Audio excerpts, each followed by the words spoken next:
할렐루야. 2020년 9월 1일 화요일 새벽 기도에 함께 들으시겠습니다. 사도신경으로 저희 신앙을 고백 드리시겠습니다. 전능하사 천지를 만드신 하나님 아버지를 내가 믿사오며 그 외아들 우리 주 예수 그리스도를 믿사오니 이는 성령으로 잉태하사 동정녀 마리아에게 나시고 본디오 빌라도에게 고난을 받으사 십자가에 못 박혀 죽으시고 장사한 지 사흘 만에 죽은 자 가운데서 다시 살아나시며 하늘에 오르사 전능하신 하나님 우편에 앉아 계시다가 저리로서 산자와 죽은 자를 심판하러 오시리라. 성령을 믿사오며 거룩한 공회와 성도가 서로 교통하는 것과 죄를 사하여 주시는 것과 몸이 다시 사는 것과 영원히 사는 것을 믿사옵나이다. 아멘. 찬송가 450장입니다. 함께 찬양 드리시겠습니다.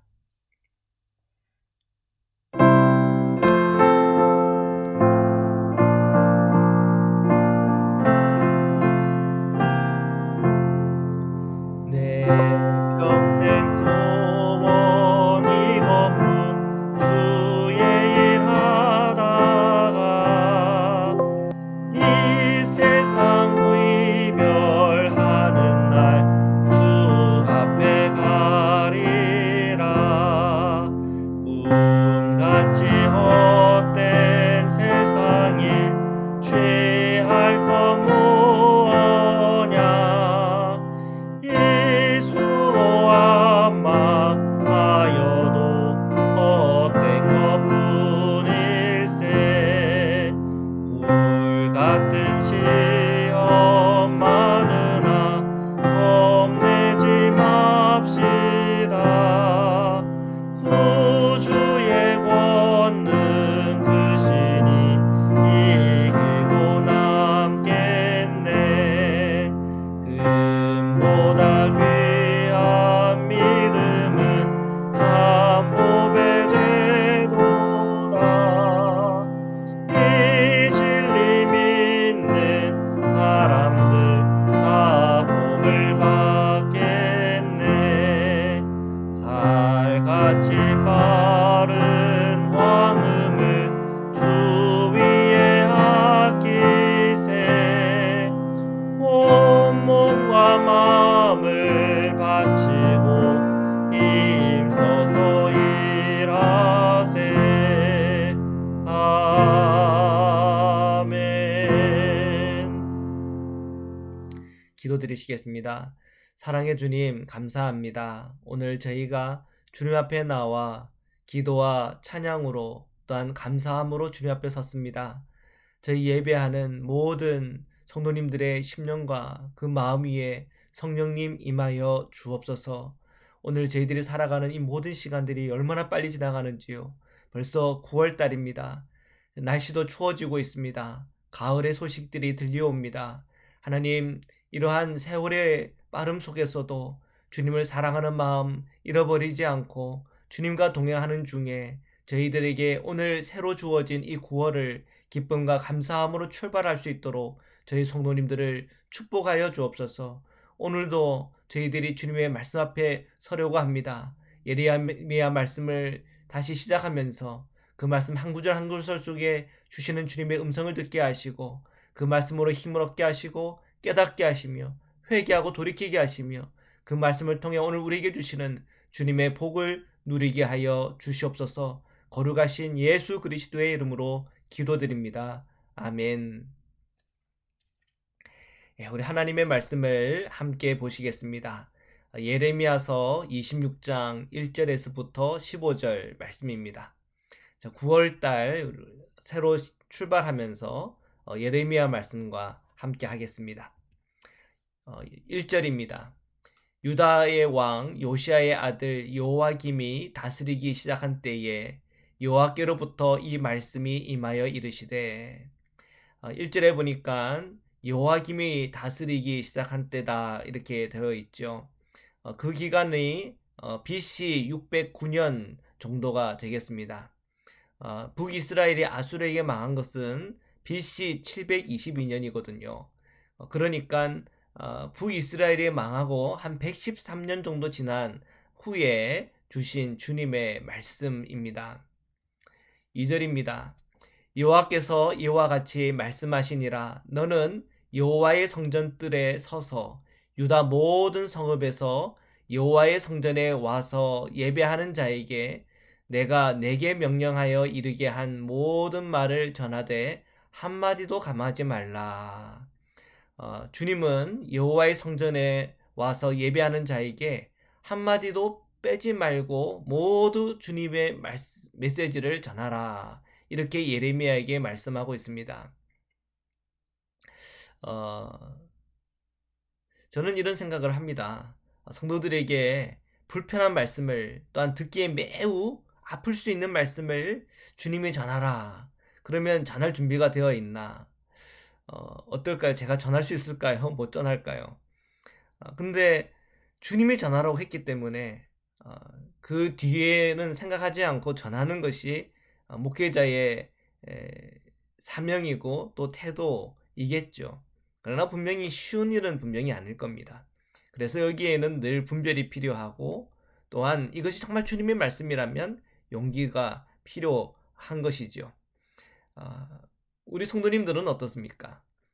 성도님들에게도 한 분 한 분 주님께서 주시는 메시지가 분명히 있습니다. 그 메시지대로 전하라 할 때는 그 남편을 아무리 마음 어렵게 한다 하더라도, 또한 자녀들의 심령과 마음에 굉장히 무거운 말씀이라 하더라도 주님이 전하라고 했기 때문에 전해야 되겠죠. 그러나 분명한 것은 분별은 꼭 필요합니다. 이게 정말 주님이 전하라고 하는 말씀일 수도 있겠지만, 내가 하고 싶은 말씀, 내가 하고 싶은 말인데 그 하고 싶은 말을 주님께서 주시는 말씀이라고 해서 하는 경우도 있습니다. 그럴 때는 굉장히 듣는 사람에게는 참 불편한 일이 될 수도 있겠죠. 그렇기 때문에 우리는 늘 분별이 필요하고, 그리고 무엇보다도 사랑이 필요합니다. 정말 필요한 말이지만 굉장히 기분 나쁘게 전할 수도 있어요. 그러면 그 받는 사람이 기분이 나빠서 그거를 안 할 수 있거든요. 그러면은 또 그것을 전한 사람은 또 그것이 또 기분 나빠질 수가 있어요. 그래서 싸움이 돼요. 근데 이것이 잘못되면 어떻게 되냐면, 하나님께서 주신 말씀인데 이 사람이 그 말씀을 듣지 않는다, 이런 식으로 자꾸 해석이 돼요. 근데 이거는 분명히 주님께서 주신 말씀이라기보다는 내가 하고 싶은 말이에요. 그러니까 이런 것들로 인해서 굉장히 오해가 되고, 오히려 상대에게 하나님에 대해서 오해하게 되고, 기독교에 대해서 오해하게 되고, 그리고 교회에 대해서 굉장히 반감을 갖게 되는 경우도 있어요. 그렇기 때문에 하나님께서 주시는 말씀인지 아니면 내가 하고 싶은 말인지 분명히 좀 구별할 필요가 있어요. 내가 하고 싶은 말인데 마치 하나님이 하고 싶은 말인 것처럼 얘기하게 되면 그 상대는 하나님을 오해하게 되잖아요. 그러니까 이 부분에 있어서 분명한 분별이 필요하고 지혜가 필요합니다. 자, 계속해서 말씀을 보시겠습니다. 3절입니다. 그들이 듣고 혹시 각각 그 악한 길에서 돌아오리라. 그리하면 내가 그들의 악행으로 말미암아 그들에게 재앙을 내리려 하던 뜻을 돌이키리라. 주님은 예레미야에게 주신 메시지를 가감없이 전하라고 말씀하셨습니다. 그 이유가 뭘까? 그 이유는 그 말씀을 듣는 성도들이 진정한 회개를 하기 위함이죠. 그리고 이 진정한 회개가 있다면 그들에게 놓여있는 이 재앙이 비켜가게 될 것이다. 그렇게 주님은 말씀하고 있습니다. 그러니까 회개의 메시지죠. 회개의 메시지를 들을 때는 회개하면 됩니다. 근데 왜 회개하지 않는 걸까요? 그게 참 가슴 아픈 일입니다. 회개하라고 하는 말씀, 예언자의 사명이죠. 사랑하라.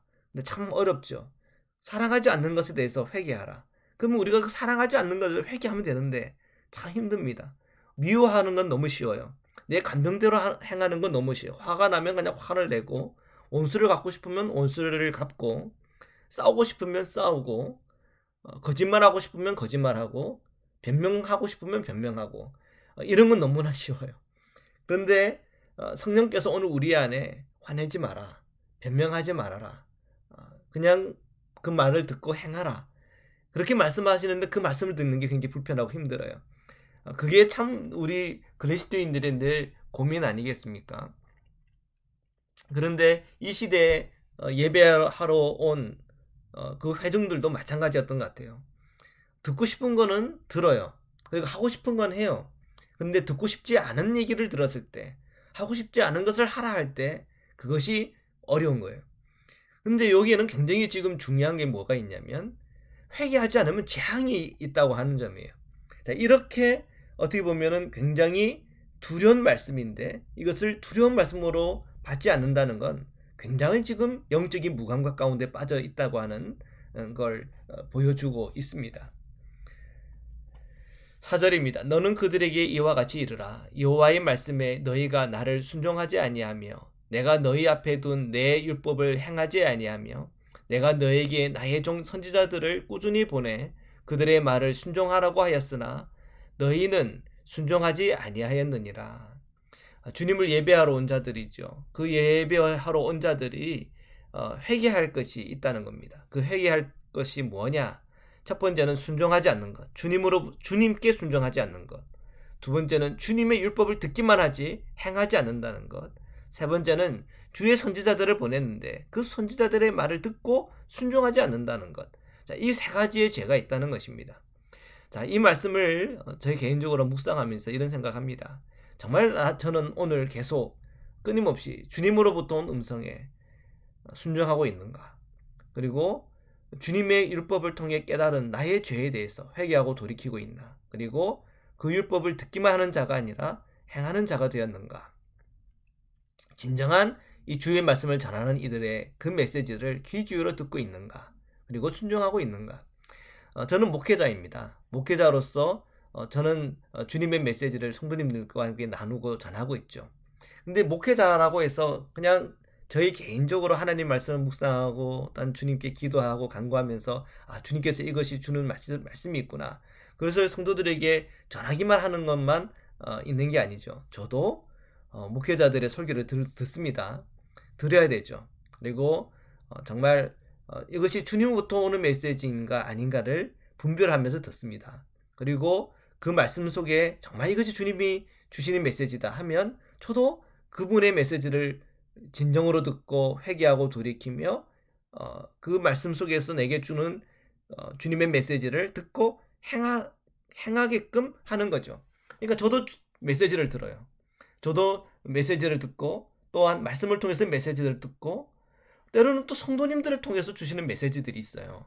그리고 제 아내로부터 오는 메시지도 있고 제 자녀들을 통해서도 통해서 주시는 주님의 메시지들이 분명히 있어요. 그런 메시지들을 잘 듣고 순종할 때 그래야 목회자로서의 삶에 있어서도 주님과 동행하는 삶이 되고 주님의 음성을부터 듣고 행하는 목회자가 될 수 있는 거죠. 그래서 목회자는 아무래도 설교를 하기 때문에 말할 기회들이 많이 있지만 목회자이기 때문에 더욱더 듣는 귀가 더 열려야 되는 건 굉장히 중요한 부분이라고 믿습니다. 5절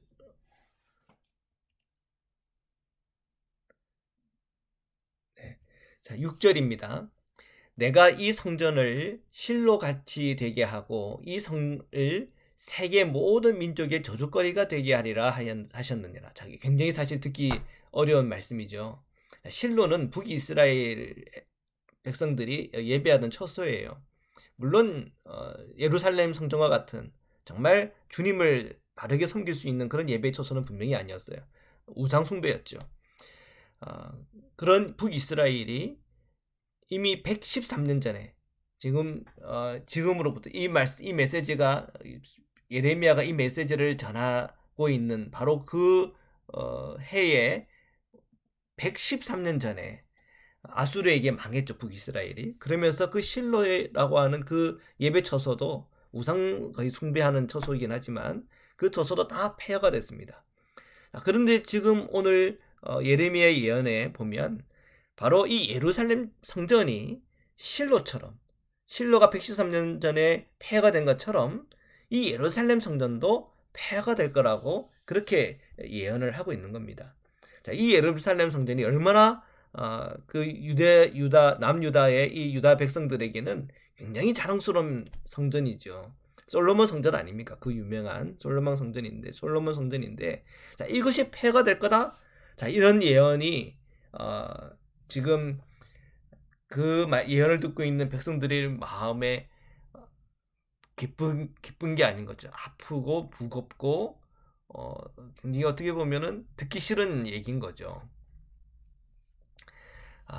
그렇지만 이 듣기 싫은 예언이지만 이 예언이 정말 주님으로부터 오는 예언이라 그런다면 회개하고 돌이키는 것이 답인 거죠. 그래야 되는 거죠. 그래야지 그런 재앙을 보지 않고 또한 그런 비참한 광경을 보지 않는 것이죠. 그런데 우리가 뭐 결론부터 알고 있지만 이스라엘 백성들이 이 예언자의 예언대로 그들이 회개하고 돌이킵니까? 그렇지가 않죠. 결국은 23년이 지난 후에 남유다는 바벨론에게 망하고 맙니다. 회개라고 하는 게 얼마나 중요합니까? 우리가 회개하냐 안 하냐에 따라서 그 재앙이 내게 오냐 안 오냐가 결정이 되는 거거든요.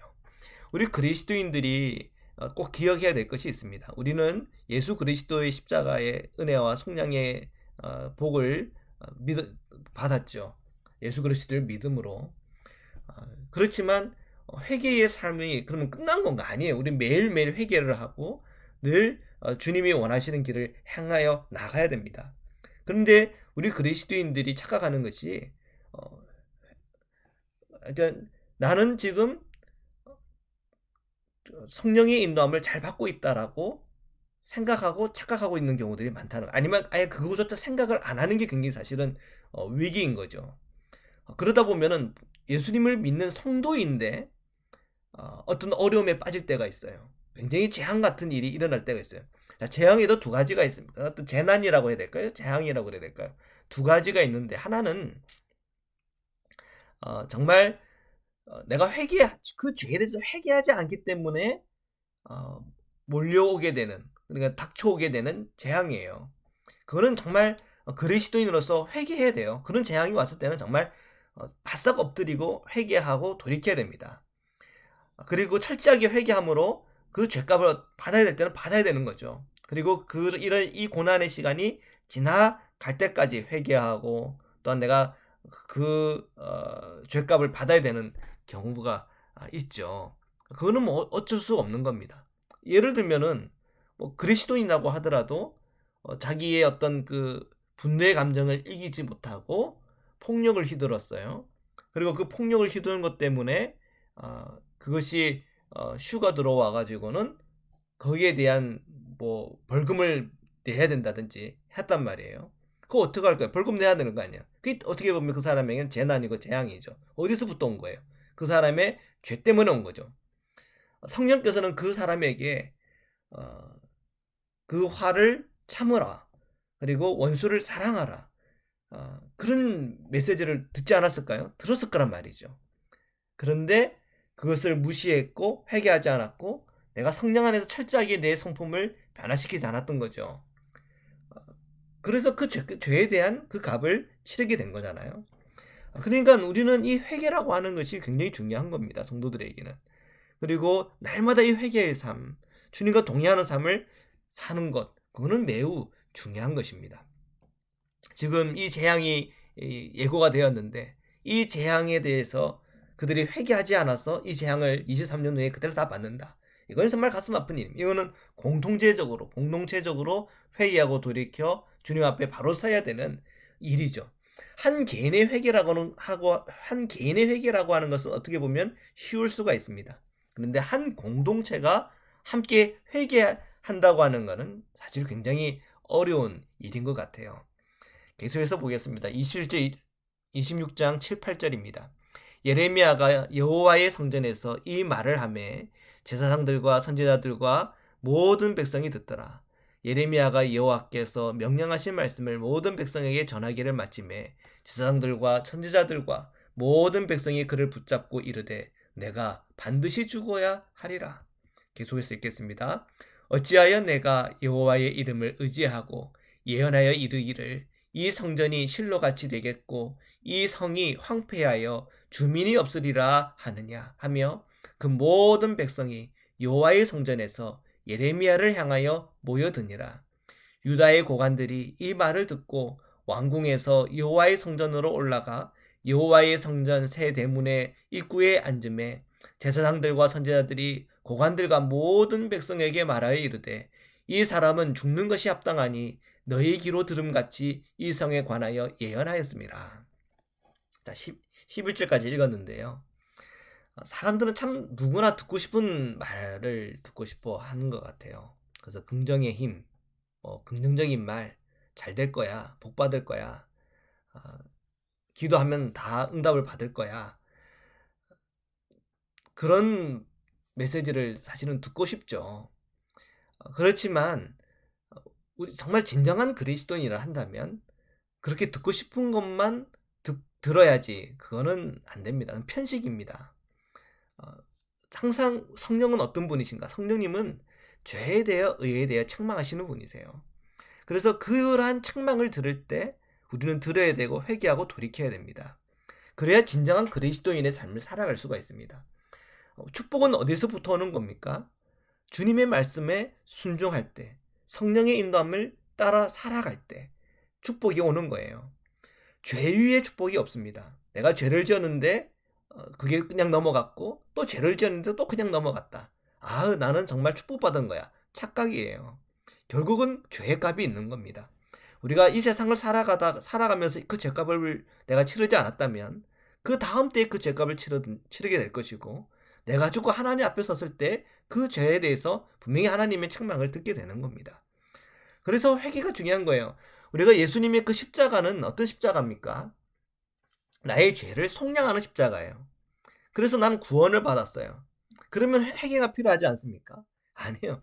회개는 날마다 필요한 거예요. 내가 그 속량의 그 십자가를 체험하고 경험했는데 내가 점점 하루하루 지나가면서 내가 더 이전보다 더 심각한 죄인이 되어가고 있다. 그러면 물어봐야 돼요. 정말 나는 예수 그리스도를 진정으로 믿고 있는가? 이 믿음이 진짜 믿음인가? 왜냐하면 사기꾼도 있거든요. 사기꾼의 특징이 뭡니까? 거짓말하는 거예요. 믿는다고 거짓말하는 거예요. 정말 우리가 예수 그리스도를 믿는다고 한다면 오늘 그 믿음이 예수 그리스도의 믿음을 닮아가는 겁니다. 그래야 진정한 그리스도인이요. 그 진정한 그리스도인들의 삶에는 하나님께서 축복해 주시죠. 그 축복이라는 것도 잘 봐야 돼요. 돈 많이 버는 게 축복 아닙니다. 정말 그리스도인으로서 살아가는 게 축복이에요. 그리고 하나님의 나라에 들어가는 그 자체가 우리 그리스도인은 굉장한 축복이죠. 만약에 그것이 진정한 주님의 축복이 아니라고 한다면 정말 주님의 나라를 위하여 헌신하여 선교하며 봉사하는 그분들은 어떤 거예요? 부하지 않아요. 그렇지만 하나님의 사랑과 은혜와 그 복음의 그 능력과 구원받는 그 민족들의 그 모습들을 보면서 그것이 즐거움이어서 살아가는 거거든요. 그러니까 축복이라고 하는 것은 단순히 물질적인 축복, 그것만을 바라본다고 한다면 그것은 진정한 기독교적인 가치관이 아닙니다. 우리의 진정한 축복이라고 하는 것은 오늘 내 안에 예수 그리스도께서 살아계시고 주님과 동행하고 있으며 또한 그 영원의 시간, 주님의 그 나라에 우리가 들어갈 수 있다고 하는 그 놀라운 은혜가 내게 확실하게 믿어지고 또한 그 축복을 내가 누릴 것에 대한 확신 가지고 하루하루 살아간다고 하는 그 자체가 오늘 우리에겐 축복이죠. 그냥 하나로 요약하라 그러면 오늘 내게 주어진 복음 자체가 내게는 큰 축복인 것입니다. 자, 오늘 이 11절까지 말씀을 읽으면서 주님의 말씀을 받았는데 그 말씀을 듣고 그 말씀을 따라 회개하고 돌이키는 게 아니라 오히려 이 예레미야는 죽어야 된다. 그렇게 오히려 주님의 말씀이 그 마음에 들어가지 않고 튕겨져 나가는 이것이 저주인 것입니다. 자, 이 고관들과 제사장들은 오히려 이 예레미야를 죽이자고 선동하고 있어요. 자, 이 선지자들과 이 제사장들이 진짜입니까? 아니면 예레미야가 진짜입니까? 누가 진짜입니까? 오늘 우리 그리스도인들에게도 계속 이제 지금 요즘 시대는 분별해야 돼요. 수많은 메시지들이 유튜브를 통해서 우리가 듣게 되잖아요. 또 수많은 어떤 목소리들이 지금 대한민국에도 수많은 이 목회자들의 목소리들이 이렇게 있어요. 그리고 그 목소리들이 달라요. 그죠? 하나로 일치되는 게 아니라 달라요. 그러면 다르면 어떻게 됩니까? 둘 중에 하나는 틀린 거 아닙니까? 그죠? 둘 중에 하나는 틀린 거 아닙니까? 그러면 그거 어떻게 분별을 합니까? 자, 우리 계속해서 말씀을 보겠습니다. 12절입니다. 예레미야가 모든 고관과 백성에게 말하여 이르되 여호와께서 나를 보내사 너희가 들은 바 모든 말로 이 성전과 이 성을 향하여 예언하게 하셨느니라. 예레미야는 모든 고관들과 백성들 앞에서 자기를 변호하고 있어요. 예레미야의 주장은 하나입니다. 주님이 주신 예언의 말씀입니다. 제가 지금 받은 말씀은 주님이 내게 주신 말씀입니다. 자, 이런 주장을 하고 있죠. 근데 어떻게 이것을 확인할 수가 있습니까? 그 분별의 기준은 어디 있습니까? 결국은 그 예언의 성취로 보는 겁니다. 23년 후에 결국은 회개하지 않는 이 유다 백성들은 바벨론에 의해서 멸망합니다. 그죠? 그리고 정말 이 솔로몬의 성전도 다 폐허가 돼요. 그러니까 우리의 우리 성도들에게 있어서 예배당이 전부가 아닙니다. 예배당이 전부가 아니고 우리의 전부는 예수 그리스도가 우리의 전부예요. 내 안에 계신 예수 그리스도가 제일 중요해요. 자, 지금 코로나 팬데믹 상황이에요.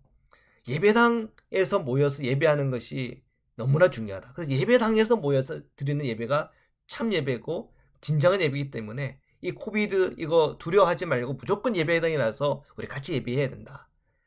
그게 진정한 예배다.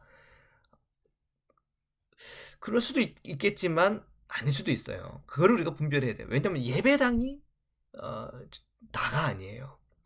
정말 우리의 마음에 임하신 예수 그리스도, 내 진정한 우리의 성전은 내 마음의 성전이에요. 우리의 이 마음의 성전이 온전해야 우리가 예배의 처소에서 함께 모여 예배할 때 그것이 나에게 진정한 예배가 되는 것입니다. 그래서 결국은 예수님과 나와의 1대1의 만남, 1대1의 관계가 제일 중요해요. 예배당에서 함께 모여서 예배했다. 이것이 최고 예배 드렸다. 착각입니다.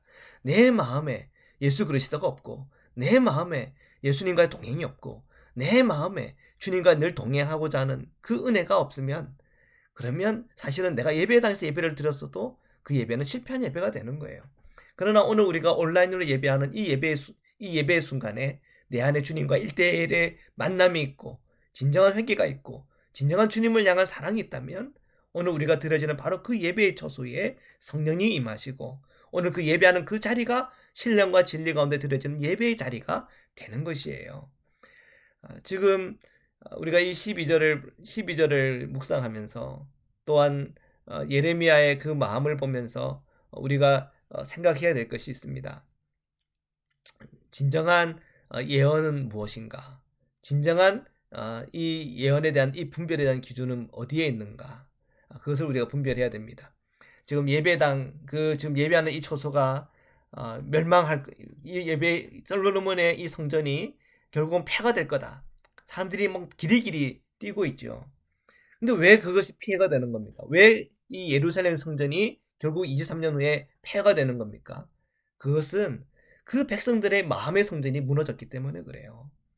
오늘 우리 성도님들은 이 코비드 19 이 기간을 보내면서 철저하게 우리의 마음의 성전을 한번 분별해 보시고 또한 살펴보시기를 축복합니다. 그래서 우리가 성전에서 우리가 예배하지 못하는 이 시간 속에 사실은 진짜 나의 모습이 보이는 거예요. 내 믿음의 수준이 보이는 거고 내 기도의 수준이 보이는 거고 주님과 동행하는 내 삶의 수준이 사실은 보이는 거예요. 그것이 지금 우리가 바닥을 치고 있다면 내 수준이 여기까지밖에 안 되는 거구나. 회개하고 돌이키고 오늘 다시 우리가 기도하는 가운데 찬양하는 가운데 우리가 회복되어야 합니다. 자, 13절에서 15절의 말씀 읽어드리겠습니다. 그런즉 너희는 너희 길과 행위를 고치고 너희 하나님 여호와의 목소리를 청종하라. 그리하면 여호와께서 너희에게 선언하신 재앙에 대하여 뜻을 돌이키시리라. 보라, 나는 너희의 손에 있으니 너희 의견에 좋은 대로 옳은 대로 하려니와 너희는 분명히 알아라. 너희가 나를 죽이면 반드시 무죄한 피를 너희 몸과 이 성과 이 성 주민에게 돌리는 것이니라. 이는 여호와께서 진실로 나를 보내사 이 모든 말을 너희 귀에 말하게 하셨습니다. 저는 이 말씀을 읽으면서 예레미야의 용기, 정말 목회자로서 참 존경이 가고 또 이게 탐복이 됩니다. 예레미야의 이 예언 진짠가 가짠가, 결국은 23년 후에 그것이 진짜인 것이 다 드러나죠. 그러면 반대로 말하면 예레미야는 23년 동안 고난 가운데 있었다는 거예요. 다 듣기 싫은 얘기를 하니까 때로는 매국노라는 소리도 듣고, 때로는 네가 거짓 선지자다 이런 얘기도 듣고, 때로는 뺨도 맞고 구덩이에도 갇히고 그런 거 아닙니까? 23년을 고생을 하는 거예요. 참 어떻게 보면 이 예레미야의 목회자로서 볼 때 이 예레미야가 참 불쌍하기도 하고 참 이게 안 됐다는 생각도 듭니다. 그러나 이것이 선지자의 사명이고 또한 목회자의 사명이라고 한다면 그 길을 걸어가야 되는 거죠. 사랑하는 성도 여러분, 우리가 오늘 이 말씀을 받으면서 어떤 느낌, 어떤 생각 드십니까? 오늘 이 말씀을 여러분 한번 깊이 묵상을 하시고요.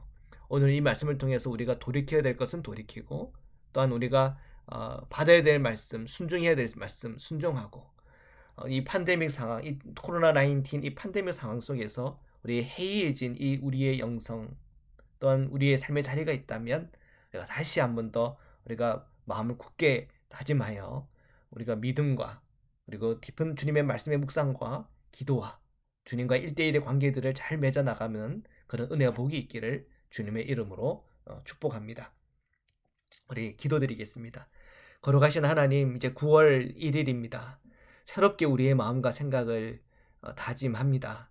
주님을 바라보고 기도하며 주님과 동행하며 아브라함처럼 또 노아처럼 주님 안에서 더 신실하게 살아가게 하시고, 에녹처럼 늘 주님을 바라보고 주님과 동행하다가 주님 안에서 영원한 시간 안으로 들어가는 놀라운 기쁨과 은총이 우리 모든 성도님들이 누려지는 복이 되게 하여 주옵소서.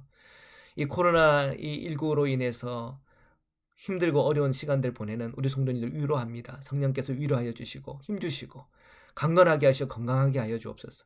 이 코로나19로 인해서 고통당하는 이웃들을 불쌍히 여겨 주옵시고, 건강을 잃어버린 우리 지체들 주님께서 회복하여 주시고 치료하여 주시고 용기 주시고 힘을 더하여 주옵소서. 오늘도 함께 하시고 역사하시는 주님의 이름을 높여드립니다. 거룩하신 예수 그리스도의 이름으로 기도드립니다. 아멘. 우리 주기도문으로 함께 기도드리시겠습니다. 하늘에 계신 우리 아버지여, 이름의 거룩히 여김을 받으시오며 나라에 임하옵시며 뜻이 하늘에서 이룬 것 같이 땅에서도 이루어지이다. 오늘날 우리에게 일용할 양식을 주옵시고, 우리가 우리에게 죄전자를 사하여 준 것 같이 우리 죄를 사하여 주옵시고, 우리를 시험에 들게 하지 마옵시고 다만 악에서 구옵소서. 나라와 권세와 영광이 아버지께 영원히 있사옵나이다. 아멘.